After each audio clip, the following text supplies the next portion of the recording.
भी पूरा आक्रामक होते हैं? अभी क्यों, पिछले भाई 4 महीनों से आक्रामक है। हमने लगातार हम लोग 4 महीने मतलब 6 महीने मान लीजिए। हाँ, नहीं, पूरा 5 साल से आक्रामक है। अभी अब जो बच्चे कुछ तो वो भी निकाल दे रहे हैं। जो स्लाग ओवर के लिए निकाल रहे थे, जो खाए पिए सब निकाल रहे हैं। नमस्कार। स्लाग ओवर वाले सारे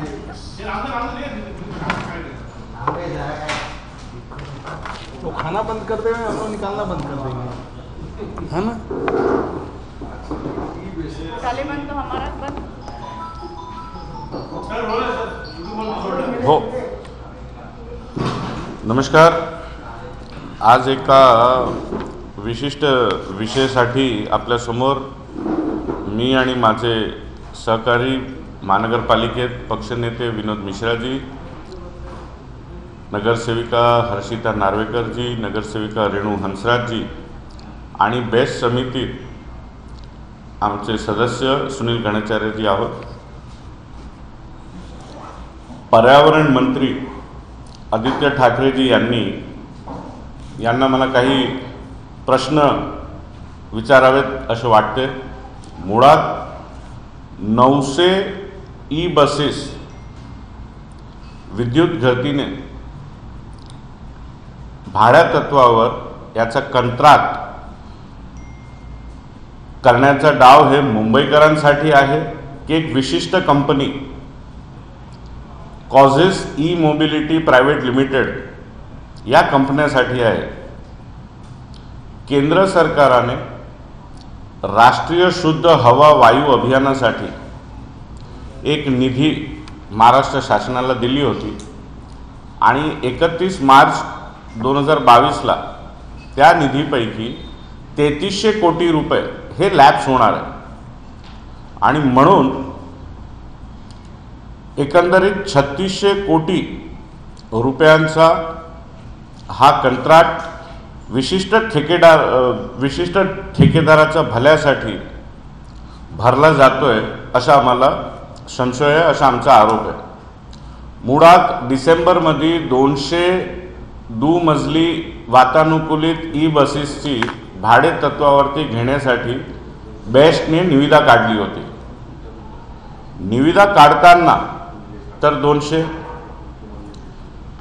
निविदा आल्यावरती ते 200चे 400 बसेस केली आणि बेस्ट समिती समोर प्रस्ताव मांडताना मात्र हे 400चे 900 बसेस करून टाकले। मुंबईच्या रस्त्यावर खरोखर त्या धावू शकतील का? एवढे मोठे रस्ते आहे का? आपल्याला माहिती आहे की डबल डेकर बस ज्यावेळी धावते तर त्याला विशिष्ट मोठे रस्ते लागतात, त्याला टर्न मारण्यासाठी रेडियस मोठा लागतो। तर या सर्व बाबींचा फिजिबिलिटी रिपोर्ट आपण काढलाय का? हे सर्व न करता सर्व टर्म्स अँड कंडिशन्स बाजूला ठेवून पुनर्निविदा न काढताना या कॉजेस ई मोबिलिटी प्रायव्हेट लिमिटेड या कंपन्यांना 2800 कोटी रुपयांचा कंत्राट 900 पैकी 700 बसेस या एकच कंपन्यांना देण्यात आलं। आणि मी तुम्हाला गंमत सांगतो,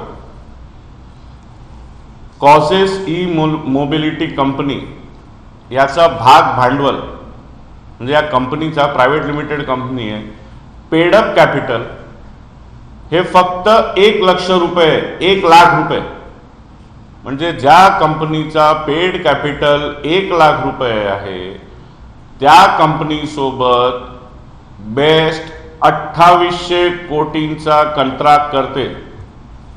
म्हणजे हे थोडक्यात कोणासाठी तुम्ही करतायत याची आम्ही मुंबईकरांसमोर पोलखोल करणार। 2800 कोटींचा घोटाळ्याबाबत आम्ही कॅग न्यायालयात दाद मागणार। आम्ही मुंबईकरांचा शुद्ध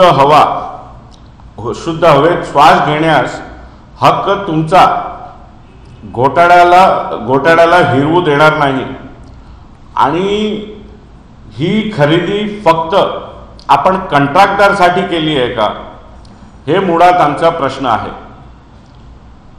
आज CVC गाईडलाईनचे सर्व उल्लंघन करण्यात आलेले आहे आणि 200 बसेसची निविदा काढून त्याला थेट 900 बसेस एकंदरीत 3600 कोटीचा कंत्राट भाडेतत्वावर देण्याचं कारस्थान येथे झालेलं आहे आणि निश्चितच हे जर निविदा त्यांनी रद्द नाही केली तर आम्ही कॅग आणि पुढे कोर्टात जाणार.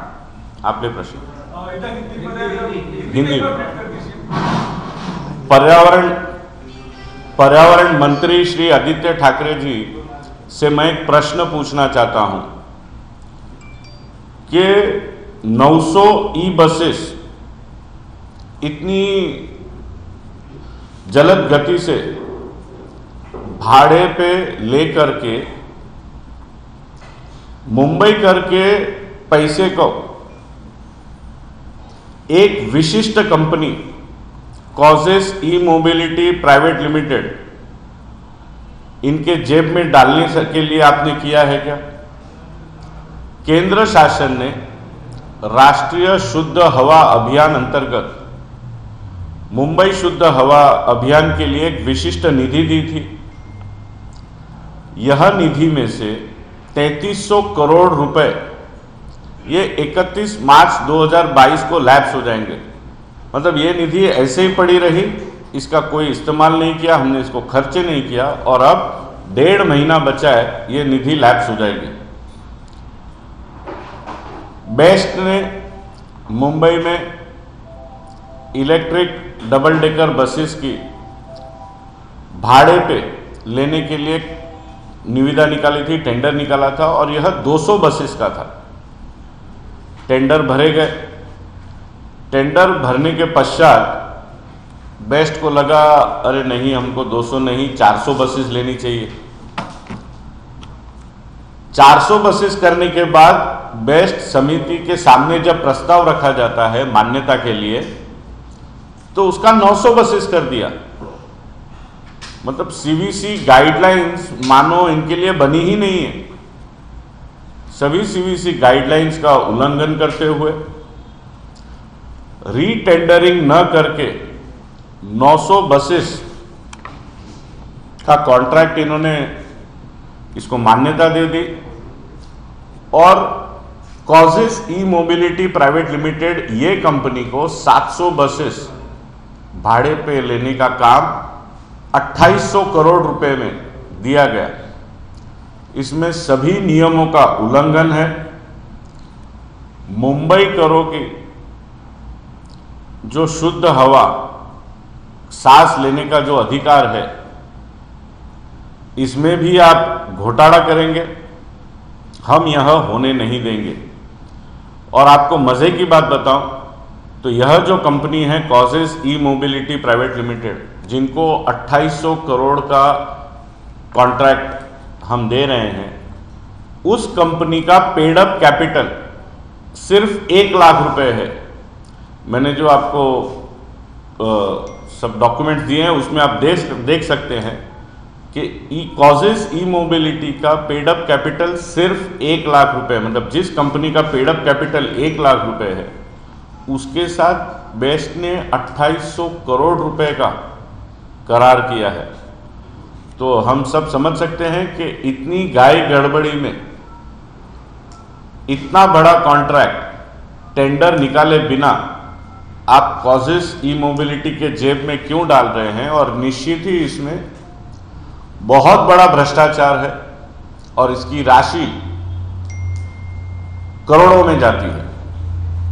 मीर भाई, आप 3 बार विशिष्ट कंपनी आपने इस्तेमाल किया. विशिष्ट क्यों? क्योंकि क्या किसी पॉलिटिकल पार्टी से बिलोंग करती है, कोई ऐसा फंडर जो शिवसेना को फंड करता हो उसको प्रोवाइड करने की विशिष्ट कंपनी से? देखिए, विशिष्ट इसके लिए क्योंकि ये जो 900 बसेस का कॉन्ट्रैक्ट इन्होंने तैयार किया उसमें से अशोक लेलैंड, टाटा, ये 2 जानी मानी कंपनी है हमारे भारत देश में. अब अशोक लेलैंड को इन्होंने 200 बसेस का कॉन्ट्रैक्ट दिया है और कॉजेस ई मोबिलिटी जिनका भारत में बसेस का कोई ट्रैक रिकॉर्ड नहीं है, इसके दोनों प्रमोटर ये दुबई बेस्ड है. मैंने जो आपको सेट दिया है उसमें आखिरी पन्ने पे आप देखेंगे तो दोनों प्रमोटर, यह इनका पता दुबई का है, यह दुबई बेस्ड है, और इनको जिनका मुंबई में कोई अनुभव नहीं है, जिसका पेडअप कैपिटल 1 लाख रुपया है, उसके साथ 2800 करोड़ का कॉन्ट्रैक्ट करना, ये दिखा रहा है कि दाल में काला नहीं है, काले में दाल है। जब ये पहले बार कॉन्ट्रैक्ट अवार्ड किया गया था या फिर निविदा मंगाई गई थी, तब कितने प्लेयर्स आए थे, कितने लोगों ने इसमें अप्लाई किया था, और क्या एक स्पेसिफिक कंपनी को ही चूज किया गया, बाकी को कैंसिल करके कोई टेक्निकल टर्म्स में? देखिए, भाड़े वेट लीज कहते हैं इसको, भाड़े पे यह बसेस लेने के लिए 200 डबल डेकर बसेस का कॉन्ट्रैक्ट निकाला गया, और इसमें से करीबन 4 कंपनियों ने हिस्सा लिया, और 2 कंपनियों को इसमें उनके मार्क्स के आधार पर और उनके दरों के आधार पर शॉर्टलिस्ट किया गया। उसमें से कॉसेस ई मोबिलिटी और दूसरा स्विच मोबिलिटी। स्विच मोबिलिटी यह अशोक लेलैंड की कंपनी है। तो 200 बसेस का यह टेंडर था, और फिर इसको बढ़ा करके 400 और 400 का 900 किया गया।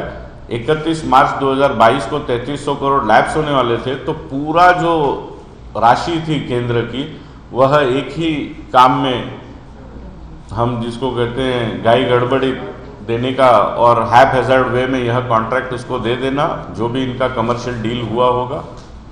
लेकिन सिर्फ एक ही कंपनी को ये कॉन्ट्रैक्ट मिला है? हाँ, 900 में से 200 अशोक लेलैंड को और 700 ये कॉसेस ई मोबिलिटी को। सर, ही जी कंपनी आहे, या कंपनीचा काहीतरी ॲक्च्युअल या संबंधित एक्सपिरियन्स आहे का, आणि जर तो विशिष्ट कंपनीला द्यायचा तर स्पेशल कॉलेज त्यात केले गेले का, आणि बेंचचा जो अजेंडा दिसतोय तो 25/1/2022 दिसतो, म्हणजे हा पैसा इन्व्हेस्ट करून मी त्याचा निधी न खर्च करता शेवटच्या 3 महिन्यामध्ये हा सगळा गडबड करण्यासाठी खर्च केला जातो? हो, हे बघा, जेवढी माहिती आम्ही काढली, कॉजेस ई मोबिलिटी कंपनीचा बसेस इलेक्ट्रॉनिक व्हेकल्समध्ये भारतात काहीच अनुभव नाही आहे, किंवा त्यांनी एक स्कूटरसुद्धा भारतात बनवलेला नाही आहे। 1 लेयर 2 लेयर 3 लेयर शोधण्यानंतर लक्षात आलं की यांचे जे 2 प्रमोटर्स आहे हे दुबई बेस्ड आहे, आणि जी कंपनी आहे कॉजेस ऑटोमोटिव्ह हे UK बेस्ड कंपनी, पण त्याचाही आपण गूगल केला तर विशेष काही माहिती, त्यांची काय ॲक्टिव्हिटीज आहे इंग्लंडमध्ये, त्याची जाणीव भेटत नाही आहे, आणि म्हणूनच हे पूर्ण जो कारस्थान आहे तो शंकास्पद आहे। कारण ज्या कंपनीचा पेडअप कॅपिटल 1 लाख रुपया आहे, त्या कंपनीबरोबर आपण 2800 कोटींचा कॉन्ट्रॅक्ट कसा करू शकतो? सवाल ये पूछा चाहूंगा कि अभी रास्ते पे कितनी बसेस आई है और किसकी आई है, अशोक लेलैंड की आई है या इन्फोसिस की आई है? नहीं, अभी तक रास्ते पे बसेस नहीं आई है। इन्होंने बेस्ट समिति के सामने प्रस्ताव रखा। हम सभी जानते हैं कि बेस्ट समिति में भी महाविकास आघाड़ी की ही मेजॉरिटी है। इन्होंने प्रस्ताव पारित कर दिया, पर अभी तक वर्क ऑर्डर DL जिसको हम कहते हैं वो दिया नहीं है, और यह बस तुरंत नहीं आ सकती। आपको एक बात समझना है कि ये मुंबई की जनता की आंखों में धूल फेंकने का काम हो रहा है। ये जब आप डिटेल में जाएंगे, ये तुरंत नहीं आने वाली है। इनको हम कॉन्ट्रैक्ट देंगे, फिर हम इनको मोबिलाइजिंग फंड देंगे, फिर शासन एक जगह देगा जिधर वो ये पूरा सेटअप करेगा, और यह सेटअप करने के बाद यह बनाएगा और बसेस देगा, और साल में 1 साल में करीबन 20 से 25% बसेस इनको डिलीवर करने। इस पूरे प्रोसेस में क्या आपको लगता है कि इसमें कॉस्ट एस्केलेशन और ज्यादा हो सकता है? क्योंकि बसेस के लिए अगर एक खर्चा किया है, तो जब जगह अलॉट होगी उसके लिए इंफ्रास्ट्रक्चर डेवलप किया जाएगा, तो क्या कॉस्ट एस्केलेशन आपको इसमें एस्टिमेट क्या है, कितना बढ़ सकता है? नहीं, कॉस्ट एस्केलेशन होगा। मुद्दा यह है कि मेरे मन में यह संशय है कि यह क्या कभी होने वाला है कि नहीं। हमने एक बड़ी प्रेस कॉन्फ्रेंस ले ली, सभी अखबारों में फ्रंट पेज पे फोटो छप गए कि मुंबई में हम पर्यावरण को शुद्ध करने के लिए, मुंबईकरों को शुद्ध हवा देने के लिए 2800 करोड़ का करार हमने कर दिया है। पर यह क्या कभी हकीकत वास्तविकता में होने वाला है कि नहीं, क्योंकि जिस कंपनी का यहाँ पे कोई बेस नहीं है, अभी हर्षिता जी मुझको बता रही थी जून 2021 में ये कंपनी बनी है, यह कंपनी जून 2021 में बनी है भारत में। उस कंपनी का पेड अप कैपिटल 1 लाख रुपया है, हमने 2800 करोड़ का उसके साथ MOU साइन कर दिया, प्रेस कॉन्फ्रेंस ले लिया, पर यह कंपनी का मुंबई में, महाराष्ट्र में कोई प्रोडक्शन यूनिट नहीं है, कुछ नहीं है। ये कहाँ से बसेस लाएगी? मान लेते हैं कि कल ही इनको जगह भी महाराष्ट्र शासन दे देगी, तो एक साल में 25% बसेस यानी 700 के 25% यानी करीबन 175 बस double decker air condition electronic buses ये कहाँ से देंगे? यानी यह सिर्फ मुंबईकरों की आंखों में धूल झोंकने का काम यहाँ पे हो रहा है। मीर जी, आपने कहा कि 3600 करोड़ रुपए सेंटर से आए और 2800 करोड़ का कॉन्ट्रैक्ट दिया गया, तो अभी कितना इनके पास फंड लगा? क्या 300 करोड़ रुपए? नहीं, पूरा फंड इन्होंने यूटिलाइज कर लिया, क्योंकि 2800 करोड़ का कॉजेज मोबिलिटी को दिया है और 200 बसेस अशोक लेलैंड की स्विच मोबिलिटी को दी है। तो उनको यह बाकी का जो 800 करोड़ का कॉन्ट्रैक्ट है वो अशोक लेलैंड की स्विच मोबिलिटी को जाएगा। अभी इसमें और एक महत्वपूर्ण बात जो सामने आ रही है कि अशोक लेलैंड जो भारत में 50 वर्षों से अधिक है, बड़ी कंपनी है, हम सभी जानते हैं, हजारों लाखों बसेस ट्रकें उनकी चलती है, उन्होंने कह दिया कि हम 200 बस ही दे पाएंगे, इससे ज़्यादा नहीं दे पाएंगे। तो ये कॉजेज ई मोबिलिटी जिसका यहाँ पे कोई बेस नहीं है, जिसका पेड अप कैपिटल 1 लाख रुपया है, वह ये 700 बसेस कहाँ से लाएगी? कैंसिल भी हो सकता है। हमारी मांग यही है कि जिस प्रकार से केंद्र से आए हुए 3300 करोड़ आप एक विशिष्ट कंपनी के जेब में डालने का काम कर रहे हैं, हम इसके विरोध में CAG को पत्र लिखेंगे, आगे चल के मुंबई उच्च न्यायालय में जाएंगे। अगर यह पूरा प्रोसेस आपने कैंसिल नहीं किया, नियमों का उल्लंघन करके 200 का 900 बसेस करने का जो पाप आपने किया है, इसको अगर रद्द नहीं किया तो हम निश्चित ही आगे बढ़ेंगे। आगे बजट सेशन आने वाला है, आप खुद मुंबई को रिप्रेजेंट करते हैं महाराष्ट्र असेंबली में, क्या ये मुद्दा वहां पे उठेगा? क्योंकि ये डायरेक्टली मुंबई से जुड़ा है, मुंबई के ट्रैफिक से जुड़ा हुआ। नहीं, बिल्कुल उठाएंगे, क्योंकि आपने जैसे कहा कि ये मुंबई से जुड़ा हुआ है, तो यह मुंबईकरों को आप फंसा रहे हो। एक तरफ हम देख रहे हैं प्रदूषण बहुत ज़्यादा है और हमारे प्रधानमंत्री पूरे विश्व में प्रदूषण को कम करने के लिए सबसे ज़्यादा मेहनत कर रहे हैं, उनका जो विज़न है। आज हमारे प्रदेश को एक बहुत बड़ी निधि दी गई है कि आप अलग अलग अभियान करके कैसे हम प्रदूषण कम कर सकते हैं। ऐसे में पूरा वर्ष आपने कुछ नहीं किया और अब 2 महीने में आपको यह पूरी निधि एक ही कंपनी को, जो होने वाला है नहीं होने वाला है इसका किसी को पता नहीं है, तो मुंबईकरों की आंखों में धूल झोंकने का काम हो रहा है। और मुंबईकरों के प्रश्न को लेकर के हम निश्चित ही विधानसभा में आवाज़ उठाएंगे। मेरी दूसरा सवाल ये है कि नारायण राणे के बंगले को लेकर के BMC ने नोटिस दिया और कहा कि शिकायत मिली है कि इसमें गैर कानूनी कंस्ट्रक्शन बहुत ज़्यादा हो गया। नहीं, इसकी कोई जानकारी मेरे पास नहीं है, तो मैं इस पर कोई टिप्पणी नहीं करूँगा। विनोद जी, आप चूंकि BMC में हैं, तो आप इस पर कुछ किस तरीके से BMC का विरोध कर रही है विरोधियों को के खिलाफ?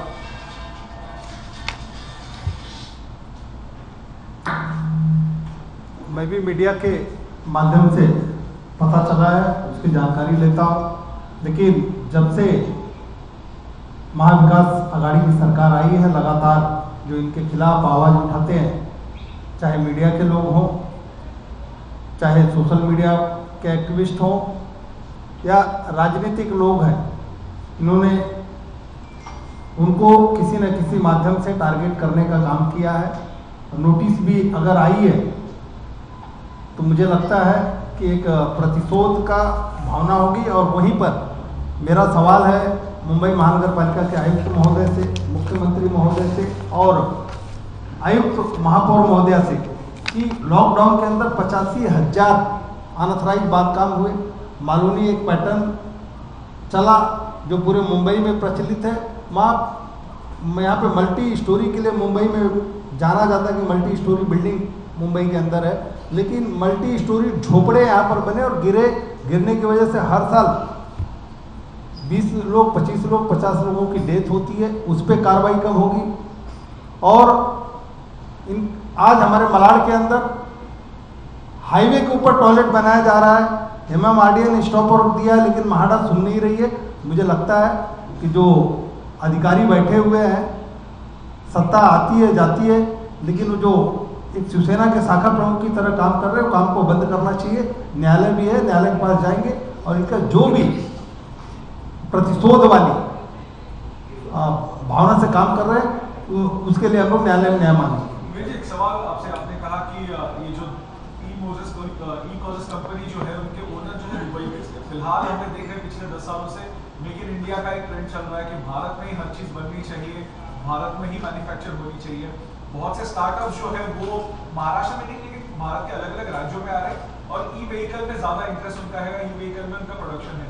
तो ऐसा वक्त महाराष्ट्र से या फिर भारत के किसी कंपनी को कॉन्ट्रैक्ट न देते हुए जो कंपनी दुबई बेस्ड है उसको ये कॉन्ट्रैक्ट दिया गया, ये कुछ नहीं, मैं करेक्ट करूंगा। यह कंपनी जून 2021 में भारत में रजिस्टर हो गई है। ये दोनों प्रमोटर दुबई बेस्ड है पर भारतीय मूल नागरिक हैं और यह महाराष्ट्र में सेटअप करना चाहते हैं। तो जब मैं कह रहा हूं कि मुंबई करो की आंखों में धूल झोंकने का काम हो रहा है, फिर कल ही मैं विनोद जी, हर्षिता जी, रेणु जी, हम लोग सब बैठे थे, बात कर रहे थे कि जब यह प्रेस कॉन्फ्रेंस पर्यावरण मंत्री श्री आदित्य ठाकरे ने ली थी तो वह हेडलाइंस बनी थी कि मुंबई में double decker air conditioned e buses आएंगे, इसके लिए 2800 करोड़ का करार। पर जब हमने खोदा तो पता चला कि यह किस प्रकार से करार किया है, इस कंपनी का बैकग्राउंड क्या है। इस कंपनी का पेडअप कैपिटल सिर्फ 1 लाख रुपया है और मोबिलाइजिंग फंड जो हम देते हैं, क्या यह मोबिलाइजिंग फंड देने के बाद ही यह पूरा किस्सा खत्म हो जाएगा, पैसों का बंटवारा हो जाएगा और यह कभी वास्तविकता में यह बसेस कभी रोड पे आएंगी भी या नहीं? जब हम 900 बसेस कहते हैं तो मुंबई में क्या हमारे पास उतना इंफ्रास्ट्रक्चर है? यह सब बेसिक क्वेश्चन है। कोविड में ऑक्सीजन घोटाले की बात कई लोगों के सामने आई, क्या उस ऑक्सीजन घोटाले के बाद अब मुंबई करों के साथ दूसरा ऑक्सीजन घोटाला नहीं, बिल्कुल। पहले वह ऑक्सीजन प्लांट का घोटाला था, अब नेचुरल ऑक्सीजन का घोटाला हम इसको कह सकते हैं, क्योंकि मुंबई कर इतना कर भरते हैं और हम सभी जानते हैं कि पोल्यूशन बहुत ज़्यादा है, प्रदूषण को कम करना चाहिए। तो बस चुनाव का माहौल है, लोगों को खुश करने के लिए फटाफट हमने हैपहैज़र्ड वे में 200 बस के टेंडर को 900 बस का कर दिया, सभी नियमों का उल्लंघन कर दिया। तो निश्चित ही जैसा आपने कहा, ये मुंबई का रोके नेचुरल ऑक्सीजन में भी इन्होंने घोटाला किया है।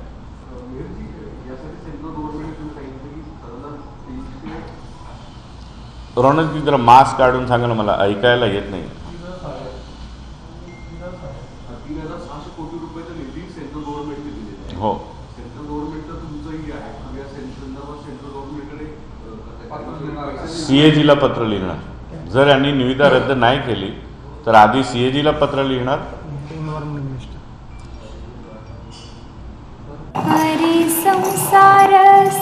बहिणाबाईंची जात्यावरची ओवी म्हणजे